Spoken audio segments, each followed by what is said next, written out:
Hello friends, എല്ലാവർക്കും പുതിയൊരു വീഡിയോയിലേക്ക് സ്വാഗതം. അപ്പോൾ ഈ ബോട്ടിൽ ആർട്ട് നമുക്ക് ചെയ്ത് തുടങ്ങാം.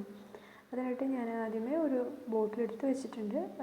ഞാൻ ഓൾറെഡി ഫെവിക്കോളും വെള്ളവും കൂടി മിക്സ് ചെയ്തിട്ടുണ്ട്. ഒരു ബ്രഷ് ഉപയോഗിച്ചിട്ട് നമ്മൾ ജസ്റ്റ് പെയിൻറ്റ് ചെയ്യണ പോലെ നമ്മുടെ കുപ്പിയിൽ ചെയ്തിട്ടുണ്ട്. അതിനുശേഷം നമ്മുടെ ടിഷ്യൂ പേപ്പർ അതിൻ്റെ മുകളിൽ ഒട്ടിച്ച് കൊടുക്കുകയാണ്. അപ്പോൾ ഞാൻ ഇന്ന് ടിഷ്യൂ പേപ്പർ ഒരൊറ്റ ടിഷ്യൂ പേപ്പർ അതേപോലെ തന്നെ ഒട്ടിച്ച് കൊടുക്കുകയാണ്, കുറച്ച് കട്ടിയിൽ പേപ്പർ കിട്ടാൻ വേണ്ടിയിട്ട്. അങ്ങനെ എല്ലാ ഭാഗത്തും നമ്മൾ ഒട്ടിച്ചതിന് ശേഷം അതിൻ്റെ മുകളിൽ കൂടി പശ ഒട്ടിക്കുക.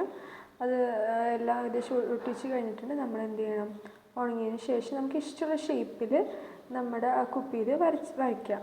അപ്പോൾ ഞാൻ കാണിക്കുന്ന ഷേപ്പ് തന്നെ വേണമെന്നില്ല, നിങ്ങൾക്ക് ഇഷ്ടമുള്ള ഷേപ്പിൽ അത് വരച്ചെടുക്കുക, റാൻഡമായിട്ട് വരച്ചെടുക്കുക. മുഴുവനായിട്ട് ഞാൻ ഒരുവിധം വരച്ചെടുത്തിട്ടുണ്ട്. കണ്ടോ, വരച്ച് കഴിഞ്ഞിട്ടുണ്ട് ഒരുവിധം. ഇനി അതിനുശേഷം എനിക്ക് ഇഷ്ടമുള്ള പെയിൻറ്റ് ഞാനിവിടെ പറയണത് എന്താണെന്ന് വെച്ചാൽ കുറച്ചും കൂടി ഡാർക്ക് കളറിലെ പെയിൻറ്റ് അടിക്കാനാണ് ഈ ഒരു ബോട്ടിൽ ആർട്ടിന് കൂടുതലും ഭംഗി ഉണ്ടാക്കുന്നത്. അപ്പോൾ നമുക്ക് കുറച്ചും കൂടി ഡാർക്ക് കളറിലെ പെയിൻറ്റ് അടിച്ചു കൊടുക്കുക ഓരോ കട്ടയിലും. അപ്പോൾ നമ്മൾ ഇങ്ങനെ അടിക്കുമ്പോൾ രണ്ട് കളറ് സെയിം സ്ഥലത്ത് തന്നെ വരാതെ നോക്കുക. ചില പെയിൻറ്റ് 2-3 കോട്ട് അടിക്കേണ്ടി വരും. എനിക്കിതിൽ റോസ് 2-3 കോട്ട് അടിക്കേണ്ടി വന്നു, കാരണം റോസിന് അധികം കളർ ഉണ്ടായില്ല. അതുകൊണ്ട് ഞാൻ 2-3 കോട്ട് അടിച്ചിട്ടാണ് കേട്ടോ അത് പെയിൻറ്റ് അടിച്ചത്.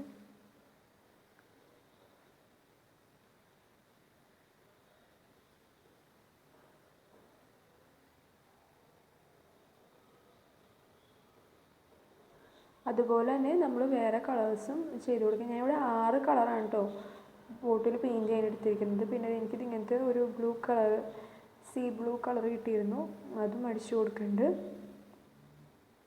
ഗ്യാപ്പൊക്കെ ഒരുവിധം ഫില്ല് ചെയ്തടിക്കാം. ഈ തത്ത പച്ച കളർ എനിക്ക് കഴിഞ്ഞ ദിവസം കടയിൽ പോയപ്പോൾ ഞാൻ വാങ്ങിയതാണ്. അത് നല്ല ഭംഗിയുണ്ട്. ഈ ബോട്ടിൽ ആർട്ട് അത് ചെയ്തപ്പോൾ പ്രത്യേക ഒരു ഭംഗിയുണ്ട് അത് കാണാനായിട്ടും. ഗ്യാപ്പൊക്കെ ഫില്ല് ചെയ്ത് എല്ലായിടത്തും നമ്മൾ പെയിൻ്റ് അടിച്ച് കൊടുക്കാം. എല്ലാ പെയിൻ്റ് അടിച്ച് തീർത്തിട്ടുണ്ട്. ഇനി അതിന് ശേഷം നമ്മൾ എന്ത് ചെയ്യുക, ഒരു ബ്ലാക്ക് ഫാബ്രിക് പെയിൻറ്റ് ഉപയോഗിച്ചിട്ട് നമ്മളതിന് മുഴുവൻ ഔട്ട്ലൈൻ ചെയ്യണം. അപ്പം നേരിയ ഔട്ട്ലൈൻ മതിയാവും. ഇപ്പം നമ്മൾ ടിഷ്യൂ പേപ്പർ എടുക്കുന്നതുകൊണ്ട് തന്നെ ചില സമയത്ത് നേരിയതായിട്ട് കിട്ടണമെന്നില്ല. എന്നാലും നമ്മൾ ശ്രമിച്ച് അതൊരുവിധം നേരിയ ഔട്ട്ലൈൻ എടുക്കുക, എന്നാലാണ് അതിൽ നിന്ന് എടുത്ത് കാണിക്കുകയുള്ളൂ.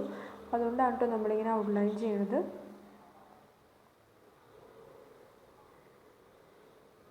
എല്ലാ കളറും അങ്ങനെ ഔട്ട്ലൈൻ ചെയ്തെടുക്കാം. മുഴുവൻ ഔട്ട്ലൈൻ ചെയ്തെടുത്തിട്ടുണ്ട്. അപ്പോൾ കുപ്പി ഉണങ്ങിയിട്ടുണ്ട്.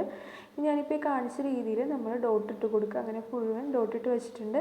ഇനി അതിന് ശേഷം നമ്മൾ വൈറ്റ് ഫാബ്രിക് പെയിൻറ്റ് എടുത്തിട്ട് നമ്മുടെ ഈ എല്ലാ 2 ഡോട്ട്സ് ഉണ്ടല്ലോ, ആ ഡോട്ട്സ് ഇങ്ങനെ ജോയിൻ ചെയ്ത് കൊടുക്കുക. അപ്പോൾ നമുക്ക് എന്ത് ചെയ്യും, ഒരു സ്റ്റിച്ച് ചെയ്ത പോലത്തെ ഒരു എഫക്റ്റ് കിട്ടും.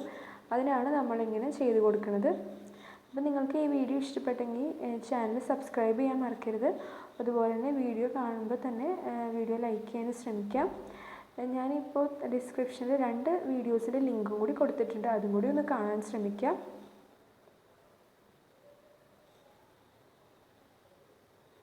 അടിപൊളി ബോട്ടിൽ ആർട്ടല്ലേ, എല്ലാവരും വീട്ടിൽ ട്രൈ ചെയ്ത് നോക്കണം. നിങ്ങളുടെ ഫീഡ്ബാക്ക്സ് കമൻറ്റിൽ അറിയിക്കണം. പുതിയൊരു വീഡിയോ ആയിട്ട് കാണുന്നവരേക്കും ബൈ.